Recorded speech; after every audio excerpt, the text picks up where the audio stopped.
This brings me to another question about whether it's, even if it's necessary or appropriate, and whether it's harmful, whether it's unkind to people. One of you mentioned the same-sex marriage debate. I remember just before and during or around the oral arguments and the final decision in Obergefell, an advocate for traditional marriage said that we should not encourage adoption. It's a secondary thing. It should not be considered equal. There we go. Parenting equality. Because he was going toward the notion, which we're saying very explicitly here, that children have a right to both of their natural parents. And it's also well known that Chief Justice John Roberts is a parent by adoption, he and his wife. And this, I'll mention his name. I don't say this pejoratively. Everything he did, I probably would have done the same thing. But like John Eastman, who's at Claremont, he's at the Claremont Institute. He also teaches at Chapman Law School. He's a very solid conservative man. He said, well, I don't want to say that adopted parenting is second class, in part because that might not be something that John Roberts, and maybe apart from John Roberts, many others can process. In fact, I can think of one of our fellow friends on this cause who's very emphatic in saying, no, adoptive parenting is equal. So it's sort of a marriage equality, but not a parenthood equality. Isn't it harmful to people who are in fact doing the right thing, or adopting children, or children who have been adopted, to even suggest that they have a second-class family? Mm-hmm. So one of the other major problems that we had in the marriage debate is we misidentified the victims.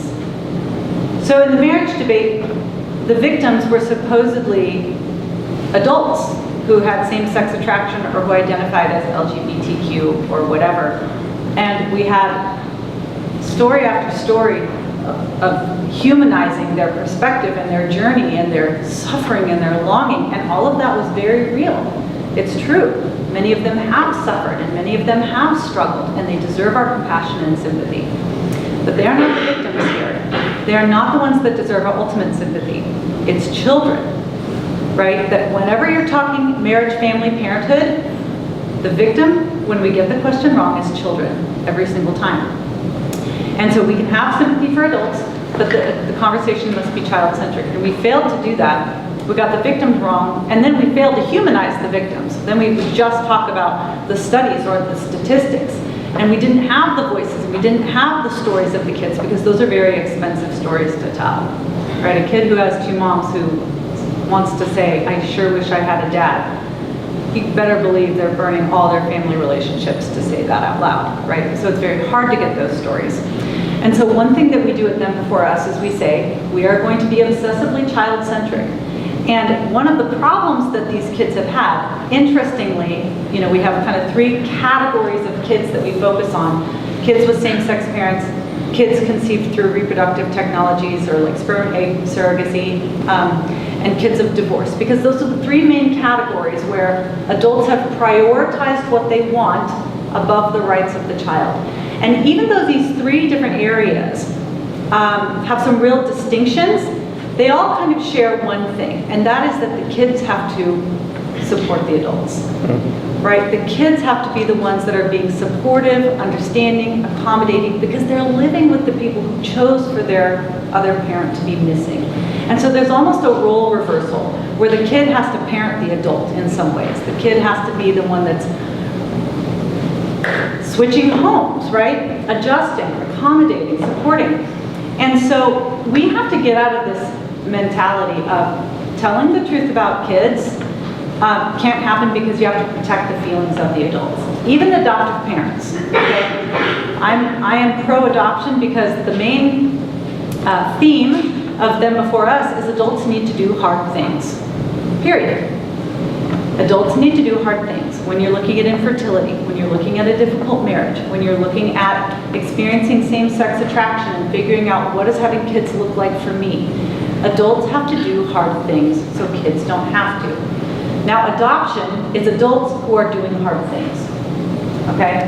The adult has said, I understand that this is a child that's in need, they've tragically lost their parents or suffered abandonment or been relinquished, or the biological parents were not in a position to parent the child. Adults do the hard thing in adoption by undergoing. So, when we adopted, we had 3 different government bodies investigate us, right? Background checks, screenings, references, home studies, physical exams, financial records, immigration checking into us. I mean, all different kinds of layers to make sure, are you going to be the right parent for this kid? And that's what adoption does. Adoption says, okay, a kid is in need, adults are going to do the hard thing, but I'm under no illusion that I can replace everything that my son has lost. I can't. There are things that only his birth parents can give him, and there is a wound and a loss that I can't ever fully fill. We will do our best to love him just as we do all of our other kids, but we'll also mourn with him. When he talks about how sad he was that his mom put him in a box the day he was born and left him in a square. And that's sad. And it's okay to mourn with him over that. And it does not mean that he is bad or that we are bad. It means that adoption begins with loss.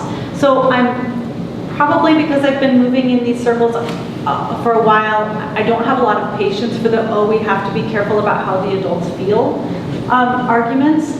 I think that there needs to be a little more space for kids to be honest, even if it makes adults unhappy. And I do want to just kind of say, there's a variety of experiences among donor-conceived kids, kids with same-sex parents, kids of divorce, adoptees, right? You've got kids from every single one of those categories who are like, I love it, I'm totally fine, I don't know what you're talking about, right? Those stories exist.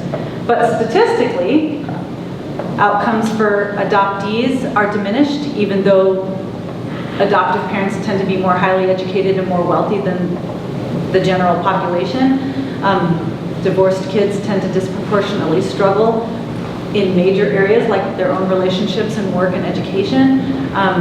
Same-sex parented kids often struggle with mother hunger or father hunger and can fill that in really unhealthy ways, and donor-conceived kids tend to struggle, again, with genealogical bewilderment, wondering, who am I, where did I get these features, and feeling commodified. 50% of them are disturbed that money was involved in their conception. So there are some, it's always important to throw the caveat out there. Nobody's doomed, right? No, nobody's doomed, even if you've got some of these factors in your past.